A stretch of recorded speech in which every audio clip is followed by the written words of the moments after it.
कपड़े धोने वाली बहू।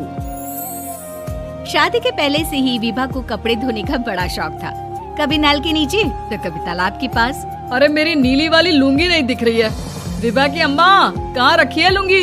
अरे वो तो विभा ने परसों ही धोकर रखी थी आपकी अलमारी में। देखो वहीं होगी। वो ना मैंने आज धो दी, मुझे लगा कि गंदी हो गई होगी। अरे कैसे गंदी हो गई थी? उसे तो मैंने पहना भी नहीं। हे भगवान, इस लड़की के कपड़े धोने की आदत से परेशान हो गया हूँ मैं। जितना तो घर में राशन नहीं आता, उससे कहीं ज्यादा डिटर्जेंट पाउडर का खर्चा है। इसकी शादी करवा दो, शादी जाए अपने घर में ही करेगा, फिर चाहे घर के कपड़े धोने हो या पूरे गांव के। हाँ ठीक बोल रही हूँ, देखता हूँ मैं कोई लड़का। वो दिन भी आ जाता है जब विभा को देखने लड़के वाले आ जाते हैं। लड़की मुझे अच्छी लगी।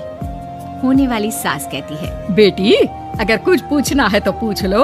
वैसे तो हमारी लड़की बहुत ही शर्मीली है, जो बोल दो वो मान लेती है, इसे क्या पूछना होगा। अरे कैसी बात कर रही हो माँ, मुझे इन लोगों के घर रहना है, सवाल तो कई है। हाँ हाँ बेटा पूछ लो ना, क्या पूछना है। आप लोगों के घर कपड़े कौन धोता है? सास का मुंह बन जाता है। देखो अगर तुम ये कहना चाहती हो कि तुम्हें कपड़े धोने नहीं आते तो सुन लो, कपड़े मैं ही धोती हूँ, लेकिन तुम्हारे आ जाने के बाद मैं रुमाल तक नहीं धोऊंगी। अरे चुप रहना भाग्यवान, बहू बेचारी घर आई नहीं, उसे डराना शुरू कर दिया।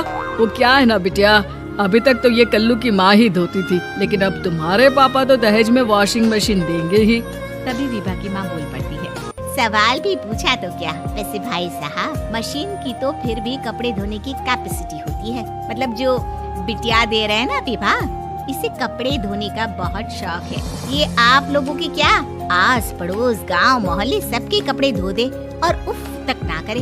बाहर देखा नहीं आपने कितने कपड़े सूख रहे हैं? सब हमारी बिटिया ने ही तो धोए हैं। बस भी करो ना माँ, शर्म आ रही इतनी तारीफ सुनकर। और तो और एक दाग निकाल कर दिखाओ तो मान जाऊँ। हाँ अच्छा माफ करना बेटा, मैंने गलत समझा। हमें तो रिश्ता बहुत पसंद है। और ऐसे जुड़ जाता है रिश्ता कपड़े धोने का शौक रखने वाली विभा का। उसकी शादी हो जाती है कोयला फैक्ट्री में काम करने वाले कल्लू के साथ। शादी के बाद अचानक विभा चिल्लाती हुई सास के पास आती है। सासू माँ, अरे सासू माँ कहाँ है आप? ये तो धोखा है, धोखा दिया आप लोगों ने मुझे। इसे ससुर के चक्कर के बारे में पता चल गया। अरे तो उसमें तुझे क्यों धोखा मिला है? अरे नल में पानी नहीं आता, कपड़े कैसे कब धुलेंगे? अच्छा तू पानी नहीं आ रहा उसकी बात कर रही है। तो आपने क्या सोचा? कुछ नहीं। अच्छा तेरी माँ ने कहा था कि कपड़े धोने का शौक है, तुझे याद आया मुझे। शौक बोलकर कपड़े धोने वाले मेरे जुनून को कम ना आके सासू माँ, कपड़ा धोना मेरा गुरूर है। तभी पति भी वहाँ आ जाता है। अभी मैंने इसे सनी देओल की फिल्म दिखाई है, उसी के डायलॉग मार रही है माँ। अच्छा सुन, साफ बता रही हूँ, पानी सुबह 4 से 6 और शाम को 10 से 12 आता है, समझी? विभा टाइमिंग सुनकर हैरान हो जाती है। ये क्या भूतों का मोहल्ला है? सुबह 4 बजे उठकर कौन कपड़े धोता है? 4 बजे टंकी में पानी जाता है, फिर सारा दिन धोना ना, किसने मना किया? अरे कैसी बात कर रही है? 200 लीटर की टंकी में कितने कपड़े धो लूंगी मैं? सुबह ही उठ जाऊंगी मैं। अब क्या था, विभा सुबह 4 से लेकर रात के 12 बजे तक कपड़े ही धोती रहती। एक रोज सास पड़ोस से निकलकर कहीं जा रही होती है कि साथ वाली कहती है, हाँ कल्लू की माँ, जरा ये बताओ कि 2 साड़ी है, 2 ब्लाउज और एक पेटीकोट और एक नाड़े वाला लंबा कच्चा। हाँ तो? अरे तो क्या, कितना लोगी धुलाई ये बताओ। धोबन दिख रहे हैं हम क्या? हमारे पति सरकारी नौकरी से अभी रिटायर हुए हैं और बेटा सुपरवाइजर है कोयला फैक्ट्री में। धोबन समझ रखा है हमें? हाय रे कल्लू की अम्मा, माफ कर दो, वो तो मोहल्ले में यही सब बता रहे थे कि तुमने बहू को कपड़ा धुलवाने के काम में लगा दिया है। सास को पड़ोसन की बात सुनकर गुस्सा आ जाता है। वो घर पहुंचती है जहां घर के बाहर ही इतने सारे कपड़े सूख रहे होते हैं जितने कि किसी धोबन के घर पर। अरे ओ कल्लू की दुल्हन, बाहर निकल। माँ जी यहीं आ जाओ, बाथरूम में चादर धो रहे हैं हम। अरे अभी हम धोते हैं, तुमको बाहर निकलो। ये आस पड़ोस वाले बोल रहे हैं कि हम बहू से कपड़े धुलवा कर उसे कपड़ा धोने वाली बना दिए हैं। अरे छोड़ो ना माँ जी, किन लोगों की बातों में आती हो?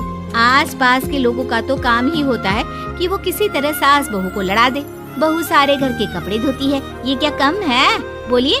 सास को भी लग जाता है कि वो बहू का ये संकीपन नहीं छुड़वा सकती, इससे अच्छा है कि खुद ही चुप हो जाए। एक रोज सास और बहू मंदिर जाते हैं, जहाँ सास की साड़ी वहाँ खड़ी भीख मांगने वाली से मिलती है। माँ जी क्या बात है?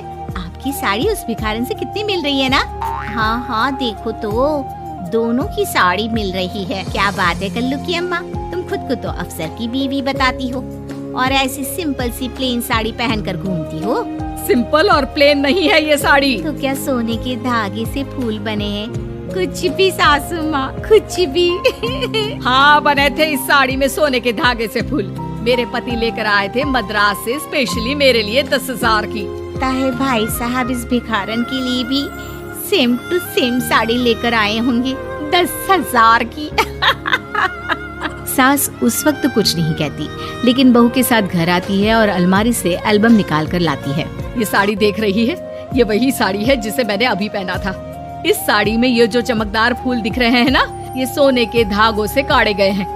लेकिन तू लोकल वॉशिंग मशीन ब्रश से घिस घिस कर सारे फूलों को निकाल कर साड़ी प्लेन कर दी। मुझे माफ कर दीजिए सासू माँ। और तो और, जब मैंने तुझे तेरी गलती के लिए कुछ नहीं कहा, लेकिन तूने तो सबके सामने मेरा मजाक ही बना दिया। क्यों? बहू को समझ में आ जाता है कि अब से उसका कपड़े धोना बंद।